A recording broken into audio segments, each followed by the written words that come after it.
The backflip on the Cyberpunk hype has been really interesting to see. You go back a few months ago and it was being touted as the game of the generation. This was going to be the biggest event of the year. Now people are instead asking the question, is this game going to be a train wreck? Hi, Estelden here. I know Cyberpunk is still a big deal to most people, and a couple of crunch allegations, a delay, it's not going to really take away the years and years of anticipation people have had for it. While I personally think this game is probably in trouble, it could be, I'm not anti-CD Projekt Red in any way at all. I think the crunch stuff has been a little bit overblown, so this isn't me trying to push some sort of agenda. This is just about the game itself. I've got no big issues with the company. If we take a look at the more recent information about Cyberpunk over the last year or so, what really stands out to me is cutting or dumbing down features in the game. And there's been a real shift to really just focus on elements of the game that are quite in common with everything in Grand Theft Auto. It's all looking very different from the initial pitch that we got, which was very much, hey, this is going to be like a pen and paper inspired game. It's going to have more RPG elements than The Witcher 3 had. It's going to be more in depth. And look, in some ways it absolutely is. So I'll give them some credit there. I mean, you do create your character this time around, but how we go about doing that appears to be a lot simpler than it was originally shown to be. The focus switched from depth of gameplay to depth of your genitalia, which gives you a good laugh at first, but we probably haven't been waiting 5+ years just for that. Or maybe we have, and I've just been misreading the audience, but we'll see. Now, despite the delay, and despite all the crunch talk and all of that, my views on the game haven't really changed that much from what they've been since at least the start of the year. And that is very much, and I've done another video on this as well, is that there's a lot of dumbed down RPG mechanics that are kind of going on, at least compared to what we were shown in the past. So, the delay, sure, it's got a lot of people asking questions, but I think the main thing it's done is shifted the community perception. Because if you went onto forums, even if you go on YouTube and you go on videos and you made what would be considered a hot take of a comment, you questioned the quality of the game, people would be all out to get you. They'd be saying, no, you're just trying to kind of be different for the sake of it, this game. It's just going to be incredible, you can't say that. But the whole tone has changed, and even the most casual of fans, they're pretty pissed off. For me, when the delay happened, I thought, oh yeah, a few more weeks, supposedly. Who knows, it could go on to 2021. A lot of people are predicting that at this point. No one wants to get their hopes up that this game is going to come out in December. Been let down too many times. But even if it does come out then, even if that's going to be it, we're going to get the game in December, just in time for Christmas, fantastic. It didn't really bother me. I saw the delay and I thought, oh yeah, I'll probably just play something else. I don't really care all that much. And the reason for that is I just feel like that CD Projekt Red have really shifted the target audience for this game. When Witcher 3 came out, I thought, yeah, look, there's a lot to like here. A lot of people are obviously going to love it, and you can see that in the fact that there is a high amount of quality content in the game, even though I think I had like 150 hours played. And I don't really fuck around in games. I just do the content. I don't really, to be honest, smell the rose petals all that often. I just sort of keep going. I like just doing things and doing things in the game, keep it all going. I still spent like 150 hours doing absolutely everything that I could, and it was a blast. It's a great game. But it was a lot different than previous CD Projekt Red games. If you go back and play Witcher 1 on PC, it was never ported to consoles or anything like that. It is a genuine CRPG. There's a lot of really old school elements that are in there that don't really translate over to Witcher 3, which feels a lot more mainstream, and look, that's why it's popular. It's why it's pretty much a household name in the gaming space, but it's a lot different. It's more of an action RPG, and I think Cyberpunk's moving more and more in that direction. I think Cyberpunk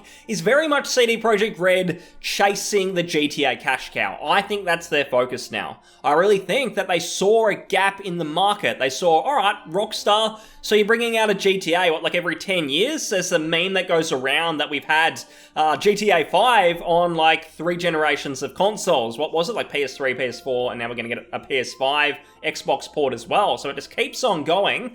And CD Projekt Red, I thought, right, if we just be a little bit less anti-consumer in our approach, we release a game, there's a really good single-player campaign there, we'll do a bit of DLC for it, we can do the online element of it as well, and we'll probably put in something quite similar to Shark Cards, because remember, there was that big story that ran around a while ago where people said there's going to be microtransactions in Cyberpunk, and people said, no. CD Projekt Red themselves, they came out and said, no, they're only going to be in the multiplayer element, and then everyone said, oh, phew, we don't have to worry.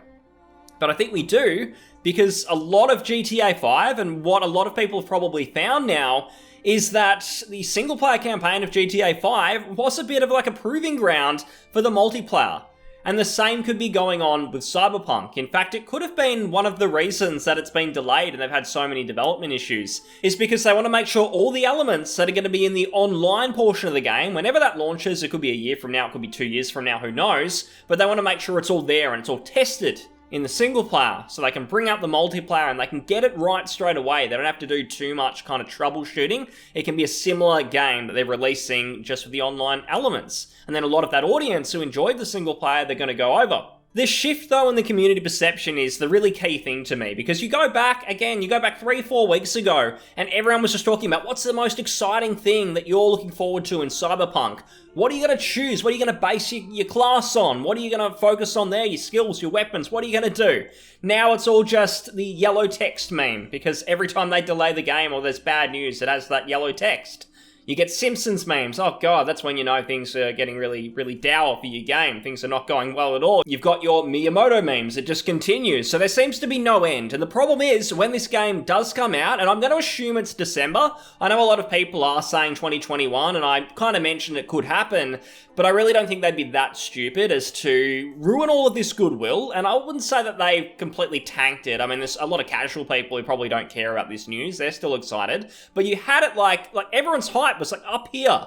And now it's probably down here. It's not quite down there, you know, this isn't like Anthem levels of cringe or anything like that, but we're about here. We're somewhere in the middle because of the delay and because of what feels like broken promises, because they went all out saying, oh, there's going to be no chance this is delayed, guys. Like, it's a joke, it's a meme at this point to even talk about that. And then they go and do it, and it's no joke. When they do it, it's no joke. It's just, oh, sorry guys, we want to give you the best possible experience, but people weren't really having it. So that community perception, it's completely shifted. And what have we learned when community perception shifts?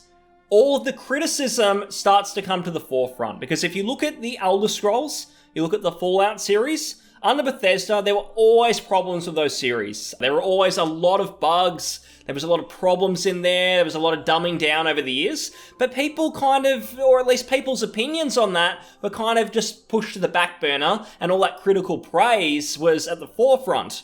But after Fallout 76, the goodwill was used up, and people actually went back and said, hey, I gave Fallout 4 a 10 out of 10. I might have made a mistake. And that's kind of what went on. So when you make a whole big deal with this delay, people are going to come out and criticize, and the defenders are going to be nowhere to be seen because they're crying in their rooms because they thought, hey, I was going to be playing Cyberpunk on November 19 and no more. So when that happens, you got to accept the criticism, and I do hope that CD Projekt Red knew that was going to be the case, and I really think they missed the mark in showing us something brand new, showing us something really interesting to bring some of that faith back, like maybe like a really interesting story mission that had a lot of choice for those of us who are really keen on the RPG elements, because that's what's really been missing for me. I don't really care about driving around in like 10 different types of cars. I was sold on this game because I thought I was going to be making a ton of different choices. I thought I was going to have like an influence on shaping the narrative. There was going to be a really good reason to do multiple playthroughs of this game and experience a lot of different ways to do it. I don't want to play GTA 6. I want to play the Cyberpunk pen and paper inspired game that you kind of promised us in the beginning. And the reason I talk about criticism kind of coming to the forefront now is it's no longer, I feel, an unpopular opinion to start talking about the fact that this game isn't really what it was supposed to be, at least from inception. It just feels like it's going to be GTA 6. And I do think that if this game comes out and it does feel like GTA 6, no one is going to be hiding that criticism, because the media, they're all up in arms about the crunch stuff. I can't see them giving them a 10 out of 10 for the sake of it, like we've seen with games in the past. Fallout 4 was one I mentioned, critical darling despite the actual quality of the game, and Cyberpunk doesn't have that goodwill anymore, so I worry there. I worry that they've tried so hard to be the next Rockstar. They've gone Witcher 3, we've been like champagne in the offices, we've created this incredible game, everyone's loving it. Now, how are we going to make like the next big thing? How are we going to bring even more money in?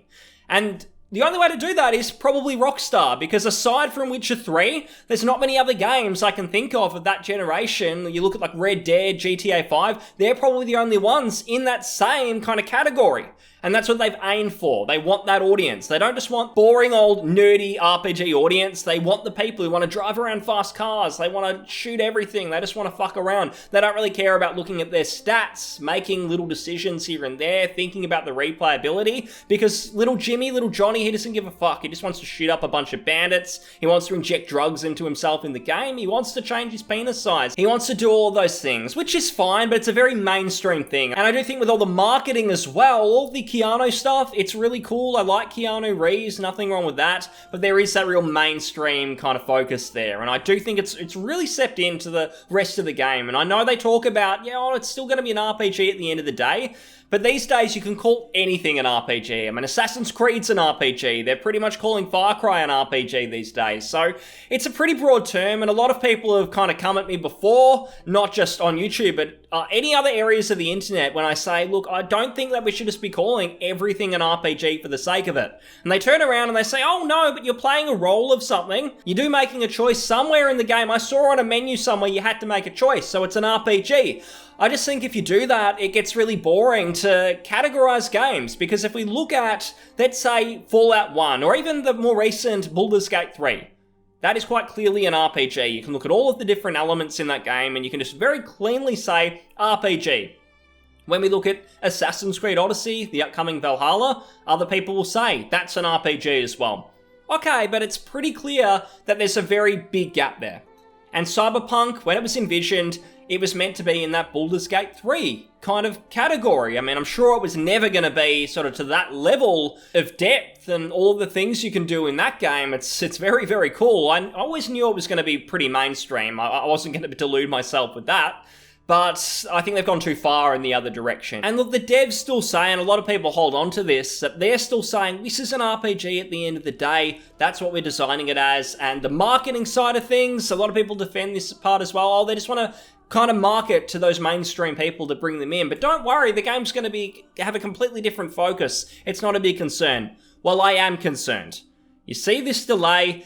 I don't think it's the absolute end of the world. I think the actual reality here is that CD Projekt Red are so focused now on having this game be Game of the Generation, Game of the Year, so they're in that Rockstar category. They want to reach that pinnacle, and they think to themselves, oh no, if we get a 93 on Metacritic instead of a 95, it's going to absolutely kill us. Don't worry about what the mainstream media is doing, because I'll tell you what, they don't care about the quality of the game. They'll probably play like 5-10 hours of it, and then they'll get to work writing some like ideology sort of article on Kotaku or whatever it is. They don't care about your game. There's more chance they're going to give you a worse Metacritic score because of your points of view on crunch and how you're managing the team. That's what they're going to be focused on. It's not going to be the quality of the game. So I really think that's what it is. I don't think that it's a matter of, oh my god, they've just realized at the last minute that a core feature is completely fucked. I don't think it's the rumor going round about Stadia, where I've seen a lot of people kind of say, oh, I think it's going to have been delayed because they're trying to get Stadia going day one and they might have like a deal with Google to make sure it's running sufficiently.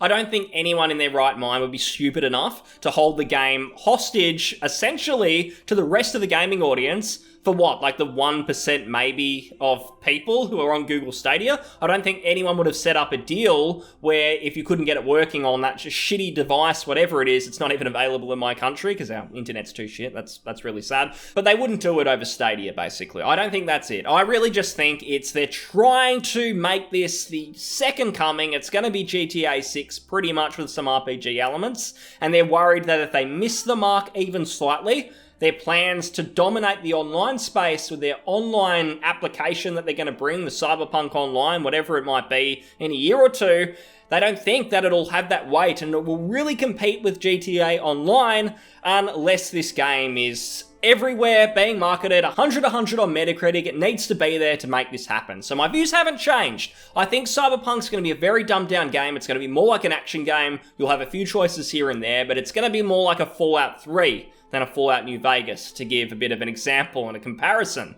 So let's see what happens. I think this game will come out in December. I really think it's just management being absolutely finicky here. They've got no awareness at this point. They're kind of out of touch. They probably didn't realize how much this would fuck with the community perception. They probably thought, oh, whenever games are delayed these days, people love it because it means we're focusing on quality. But this one came with just not enough notice for people to be happy about it. People had booked time off work, things like that, and they kind of put their foot in it. So I hope you enjoyed the video, and if you did, please comment, like, and subscribe. I'll see you on the next one. Thanks very much, and bye-bye.